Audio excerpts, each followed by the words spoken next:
Hi all, welcome back to my channel. ಯಾರೆಲ್ಲ ನನ್ನ video ನೋಡ್ತಾ ಇದ್ದೀರಾ, ಪ್ಲೀಸ್ ನನ್ನ ಚಾನಲ್ನ ಸಬ್ಸ್ಕ್ರೈಬ್ ಮಾಡ್ಕೊಳ್ಳಿ, ಹಾಗೆ ಸಪೋರ್ಟ್ ಮಾಡ್ತಾ ಈ ವಿಡಿಯೋನ ನೋಡಿ. ಈ ವಿಡಿಯೋ ಬಂದು ನನ್ನ ಮಗನಿಗೆ ನಾನು ಕೃಷ್ಣಂದು ಕಾಸ್ಟ್ಯೂಮ್ಸ್ ಹಾಕಿ ಫೋಟೋ ತೆಗಿಸ್ಬೇಕು ಅಂತ ತುಂಬ ದಿನದಿಂದ ಆಸೆ ಇತ್ತು. ನನಗೇನಪ್ಪ ಅಂತೇಳಿದರೆ ಈ ಏಜಲ್ಲಿ ಅಂದರೆ ಅವನು ತವಿತಾನಲ್ಲ, ಆ ಏಜಲ್ಲಿ ನನಗೆ ಕೃಷ್ಣನ ಫೋಟೋ ಹಾಕಿ ಫೋಟೋ ತೆಗೆಸ್ಕೋಬೇಕು ಅಂತ ತುಂಬಾ ಆಸೆ ಇತ್ತು. ಹಾಗಾಗಿ ಇವತ್ತು ನಮ್ಮ ಮನೆಯವರು ಎಲ್ಲೂ ಹೋಗಿರಲಿಲ್ಲ, ಕೆಲಸ ಇಲ್ಲ ಅಂತೇಳಿ ಮನೇಲೇ ಇದ್ದರು. ಹಾಗಾಗಿ ಅವ್ರು ಇರುವಾಗಲೇ ಫೋಟೋ ತೆಗೆಸ್ಕೊಬಿಡೋಣ ಅಂತೇಳಿ ರೆಡಿ ಮಾಡಿಕೊಂಡು ನಗರಕ್ಕೆ ಹೊರಟಿದ್ದೀವಿ. ಫಸ್ಟು ನಾನು ನಗರ ಹೋಗಿ ಕಾಸ್ಟ್ಯೂಮ್ಸ್ ತೊಗೊಂಡು ಮತ್ತೆ ಮನೆಗೆ ಬಂದು ನಾನು ರೆಡಿ ಮಾಡಿಕೊಂಡು ಹಾಗೆ ನನ್ನ ಮಗನಿಗೂ ಕೂಡ ರೆಡಿ ಮಾಡಿಕೊಂಡೆ. ಅಂದರೆ ಕಾಸ್ಟ್ಯೂಮ್ಸ್ ಏನೂ ಹಾಕಿರಲಿಲ್ಲ, ಬರೀ ಹಣೆಗೆ ಅದೆಲ್ಲ ಹಾಕಿ ರೆಡಿ ಮಾಡಿಕೊಂಡು ಮತ್ತೆ ವಾಪಸ್ಸು ನಗರಕ್ಕೆ ಹೊರಟಿದ್ವಿ. ಹೋಗ್ಬೇಕಾದ್ರೆ ಅರ್ಧ ದಾರಿ ಗೊತ್ತಾಯಿತು ನಾನು ಕಾಸ್ಟ್ಯೂಮ್ಸ್ನೇ ಮರ್ಬಿಟ್ಟು ಬಂದಿದ್ದೀನಿ ಅಂತ. ಆಮೇಲೆ ನಮ್ಮ ಮನೆಯವರು ಹೋಗಿ ಕಾಸ್ಟ್ಯೂಮ್ಸ್ನ ಮತ್ತೆ ವಾಪಸ್ಸು ತಗೊಂಡು ಬಂದರು. ಆಮೇಲೆ ಕಾಸ್ಟ್ಯೂಮ್ಸ್ ತೊಗೊಂಡು ನಾವು ಸ್ಟುಡಿಯೋಗೆ ಹೊರಟಿದ್ದೀವಿ. ಇನ್ನು ನಾವು ಸ್ಟುಡಿಯೋಗೆ ಹೋಗೋ ತನಕ ಸುಮಾರು ಒಂದು 4:45 ಗಂಟೆ ಹತ್ತತ್ರ ಆಗಿತ್ತು. ಸರಿ ಅಂತೇಳಿ ತೆಗಿಸ್ಲಿಕ್ಕೆ ನಾವು ಸ್ಟಾರ್ಟ್ ಮಾಡಿದ್ವಿ.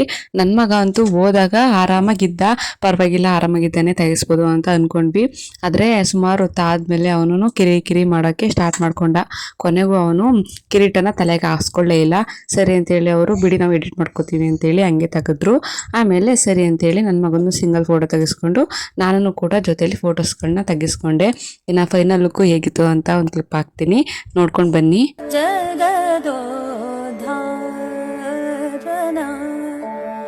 ಆಡಿಸಿದಳೆ ಶೋಧ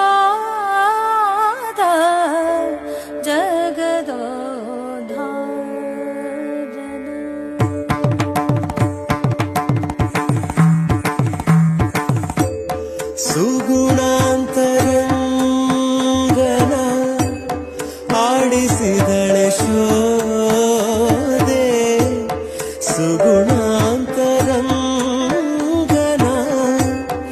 ಆಡಿಸಿದಳೆ ಶೋಧೆ, ನಿಗಮಕ್ಕೆ ಸಿಲುಕದ ವಿಡಿಯೋ ನೋಡಿದ್ರಲ್ಲ, ಇನ್ನು ಹೇಗಿತ್ತು ವಿಡಿಯೋ, ಹಾಗೆ ನಾನು ಮತ್ತು ನನ್ನ ಮಗ ಹೇಗೆ ಕಾಣಿಸ್ತಿದ್ದೀವಿ, ನನ್ನ ಮಗ ಹೇಗೆ ಕಾಣಿಸ್ತಿದ್ದಾನೆ ಅಂತ ಕಮೆಂಟಲ್ಲಿ ತಿಳಿಸಿ. ಮತ್ತು ಫೋಟೋನೆಲ್ಲ ಹೊಡೆಸ್ಕೊಂಡು ನಾವು ಹೊರಟಿ ಬಂದ್ವಿ. ಏನಾಯ್ತಪ್ಪ ಅಂತ ಹೇಳಿದ್ರೆ ಅಲ್ಲಿ ಸ್ಟುಡಿಯೋದಲ್ಲಿ ನಾವು ಲೇಟಾಗಿ ಹೋದ್ವಲ್ಲ, ಸ್ವಲ್ಪ ಅವರು ಕೂಡ ಮನೆಗೆ ಹೋಗೋ ಹೊತ್ತಾಗಿತ್ತು. ಅದಕ್ಕೆ ಅವರು ಹೇಳ್ಬೇಕು ಅಂತ ಕರೆಕ್ಟಾಗಿ ತೆಗಿಲೇ ಇಲ್ಲ ಆಯಿತಾ.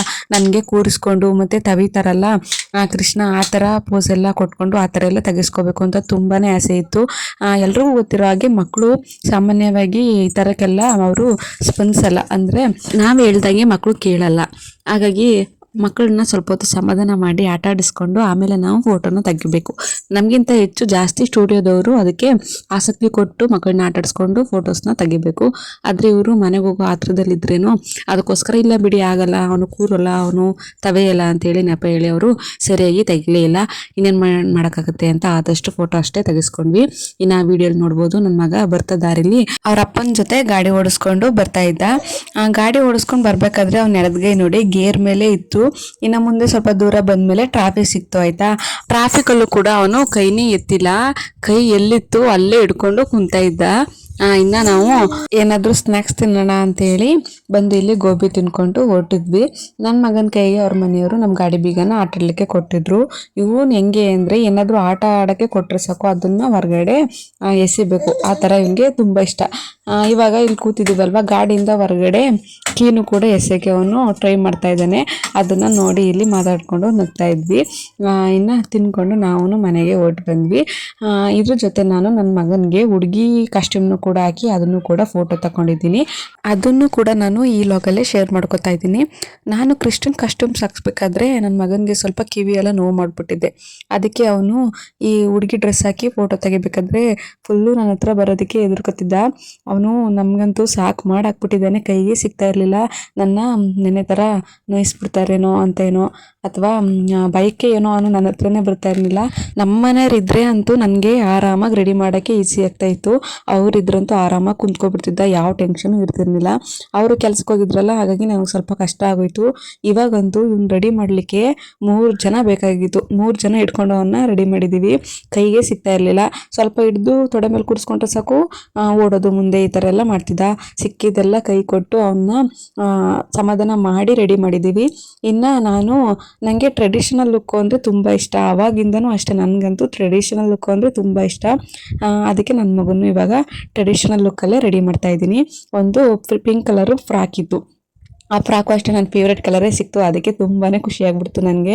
ಆ ಫ್ರಾಕ್ಗೆ 2 ಜಡೆ ಹಾಕ್ಬಿಟ್ಟು ಹೂವು ಮುಡಿಸಿ ಅದಕ್ಕೆ ಬೈತಲೆ ಹಾಕಿ ಮತ್ತು ಹಣೆಪಟ್ಟು ಕುಂಕುಮ ಅದೆಲ್ಲ ಹಾಕಿ ಟ್ರೆಡಿಷನಲ್ ಲುಕ್ಕಲ್ಲೇ ರೆಡಿ ಮಾಡಿದ್ದೀನಿ.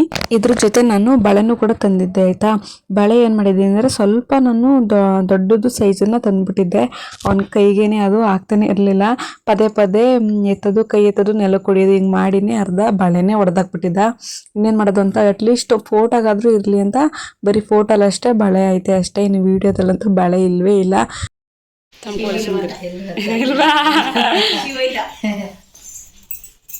ಸಿದ್ದು ಬಂದಾಲಿ ಇಲ್ಲ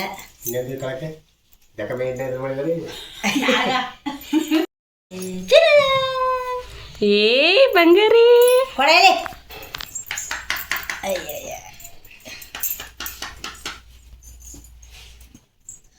ಇವಾಗ ನನ್ನ ಮಗಂದು ಫೈನಲ್ ಲುಕ್ಕು ಹೇಗೆ ಕಾಣ್ತಿದೆ ಅಂತ ನೋಡಿ.